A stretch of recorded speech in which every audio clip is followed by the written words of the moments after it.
स्वतंत्रता दिवस और रक्षाबंधन के इस पावन पर्व पर आप सभी को मेरी ओर से हार्दिक शुभकामनाएं। आज का टॉपिक है पावर ऑफ इंटेंशन। मैंने कभी भी किसी वीडियो में आप लोगों से ये नहीं कहा कि इस वीडियो को अंत तक देखें या ज़्यादा से ज़्यादा लोगों में शेयर करें, पर मैं इस वीडियो के लिए आप सभी से हाथ जोड़कर रिक्वेस्ट करती हूँ कि इसे अंत तक ज़रूर देखें, क्योंकि ये रिश्तों पे आधारित रक्षाबंधन स्पेशल है। बचपन से ही मैं मेरी माँ को एक बात कहते हुए सुनती थी कि जिसकी जैसी नीयत उसकी वैसी बरकत। ये बात मुझे कभी समझ नहीं आई, पर आज इस मुकाम पे पहुंचकर मुझे समझ आता है कि वो क्या कहना चाहती थी। सन 1972 में मेरे फादर का सिलेक्शन एयरफोर्स में हुआ और वो बहुत छोटी सी उम्र में एयरफोर्स में चले गए। जो उम्र सपने देखने की थी, अपने ऊपर खर्च करने की थी, उन नाजुक कंधों पे परिवार का जिम्मेदारी थी। उन्होंने बड़े बेटे के होने के नाते, बड़े भाई होने के नाते अपनी सारी जिम्मेदारियां बखूबी निभाई। 72 में मेरे डैड ने एयरफोर्स ज्वाइन किया और 87 में उन्होंने रिटायरमेंट लिया और अपनी चॉइस पोस्टिंग उन्होंने ग्वालियर ली। इसी दौरान 72 से 87 तक मेरे फादर पहले गांव में रहा करते थे। मेरे दादाजी, पूरा परिवार गांव में रहा करता था। तो वो गांव का कच्चा मकान उन्होंने पक्का कराया, अपनी बहनों की शादी कराई, भाइयों की एजुकेशन के लिए उन्होंने सारे जिम्मेदारियां उठाई जो एक बड़े भाई को लेनी चाहिए थी। 87 में जब उन्होंने ग्वालियर में वो शिफ्ट हुए तो उनके लिए सबसे प्राथमिकता थी कि अब अपने जो भाई जो गांव में पढ़ रहे हैं उनकी फर्दर स्टडीज़ के लिए वो उन्हें यहाँ लेके आए। इसी दौरान उनकी शादी हो चुकी थी। परिवार में उनकी वाइफ के साथ साथ दो बच्चों की यानी मेरी और मेरे भाई की जिम्मेदारी भी उनके पास थी। अपने भाइयों की जिम्मेदारी लेते हुए उन्हें अचानक याद आया कि एक जिम्मेदारी उन्हें और निभानी है, और वो थी जिम्मेदारी मेरे मामा की। मेरे मामा जो कि हमारी ही एज ग्रुप के थे, वो भी गांव में मेरे नाना के पास रह रहे थे। तो उन्होंने मेरे नाना से रिक्वेस्ट की कि मैं चाहता हूँ कि राजीव, जो कि मेरे मामा का नाम है, कि मैं चाहता हूँ कि राजीव भी हमारे पास यहाँ पर ग्वालियर आके पढ़े, क्योंकि गांव में कुछ भी नहीं रखा है और उसकी ज़िंदगी आगे संवर जाएगी। और इस तरह से हम सभी साथ पले बड़े और हमने सुख दुख के अनुभव सब साथ किए। मेरे जो मामा हमारे साथ रहे, उनको हमने हमेशा अपने भाई की तरह कंसीडर किया। और इसी दौरान मैं वो जब तकरीबन 7-8 साल की थी तो मैंने ऑब्जर्व किया कि जब हमारी बुआ स्पेशल कोई 30 त्योहारों पे घर आया करती थी, दौज, रक्षाबंधन, तो मेरे पिता अपनी सामर्थ्य के हिसाब से 51 रुपये, 100 रुपये देते हुए माँ को बोलते थे कि ये पूजा की थाली में रख देना जब मेरे राखी बांधी जाएगी। और माँ उस वक्त वो पैसे उठा के अपनी वार्डरोब में कुछ ढूंढा करती थी। और जब मैं उनसे पूछती थी कि आप क्या ढूंढ रही हो, तो वो कहती थी कि तुम्हारी बुआ आने वाली हैं तो मैं उनके लिए कोई अच्छी सी साड़ी ढूंढ रही हूँ। वो कभी उनको किसी ने गिफ्ट में अगर पायल दी, बिछुए दिए या फिर साड़ियाँ दी, तो वो साड़ी और वो बिछुए बुआ लोगों को देती थी। उस समय परिवार की जिम्मेदारी फादर पे थी, तो माँ के पास पैसे नहीं रहा करते थे, पर माँ के पास जो भी गिफ्ट्स हुआ करते थे वो बुआ लोगों को देती थी। इसके पीछे माँ का एक भाव ये था कि जो पापा दे रहे हैं उससे ज़्यादा वो कुछ कर पाएँ। और उन्होंने हमेशा पूरी ईमानदारी और शिद्दत से अपने हर रिश्ते को निभाया। यहाँ मैं ये बताना चाहूँगी कि मेरे पिता जो अपने भाइयों की जिम्मेदारी ले रहे थे, उन्होंने अपने ससुराल पक्ष की भी जिम्मेदारी इसलिए नहीं ली ताकि उन्हें अपने परिवार के सपोर्ट के लिए अपनी वाइफ से सहयोग मिले।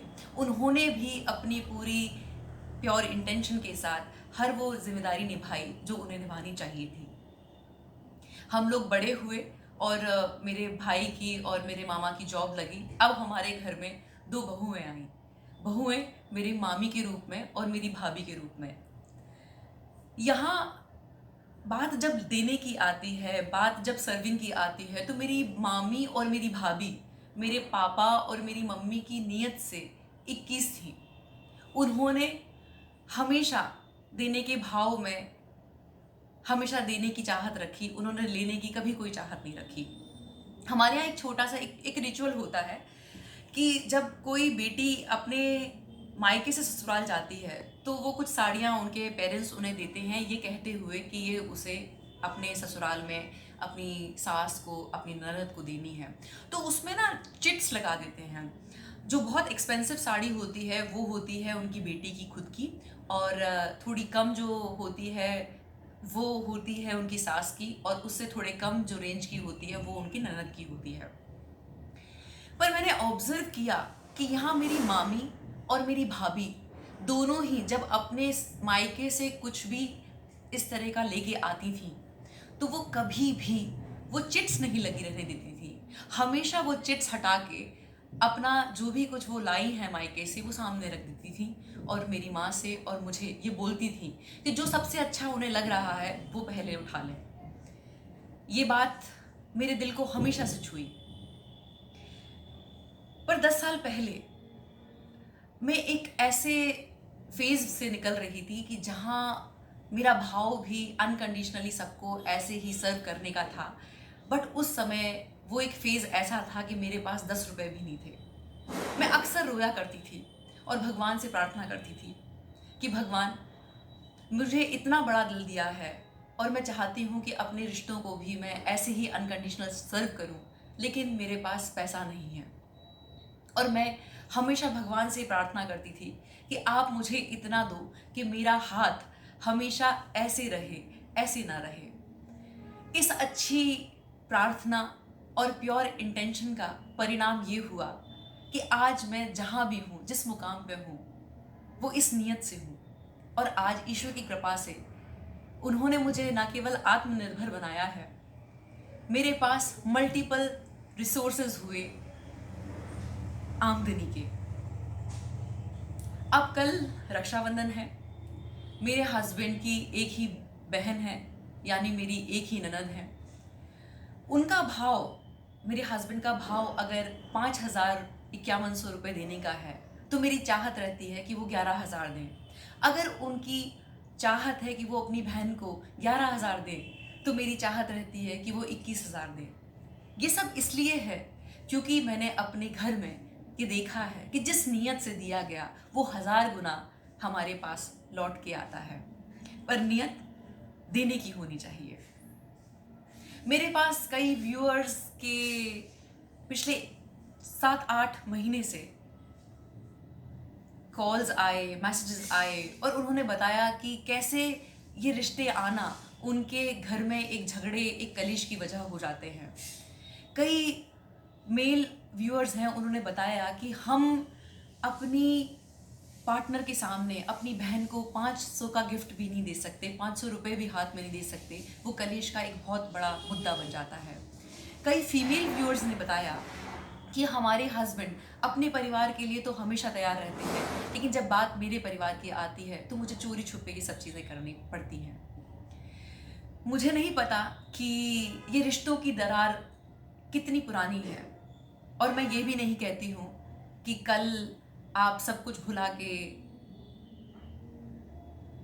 जो आप करना चाहते हैं, या मैं जो आपको करने के लिए एक रिक्वेस्ट कर रही हूँ वो आप करें। मैं ये बिल्कुल नहीं कहती, पर मैं इतना ज़रूर कहूँगी कि कल के इस शुभ अवसर पर कम से कम इतना करें कि अपने पार्टनर को इतनी फ्रीडम दें कि उसको अपने परिवार के लिए कुछ भी छुप छुपा के ना करना पड़े। एटलीस्ट आप अपने परिवार के किसी भी सदस्य के लिए वो जो करना चाहती हैं उनके लिए ये कहें कि मैं तुम्हें रोकूंगा नहीं, तुम्हें जो करना है तुम करो।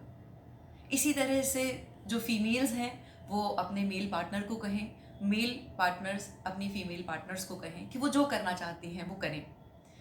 हमारी सोच ने ही रिश्तों को बांटा है और हमारी सोच ही रिश्तों को जोड़ सकती है। अगर ये वीडियो आप लोगों को पसंद आए तो लाइक कीजिए, सब्सक्राइब कीजिए, शेयर कीजिए। शुक्रिया।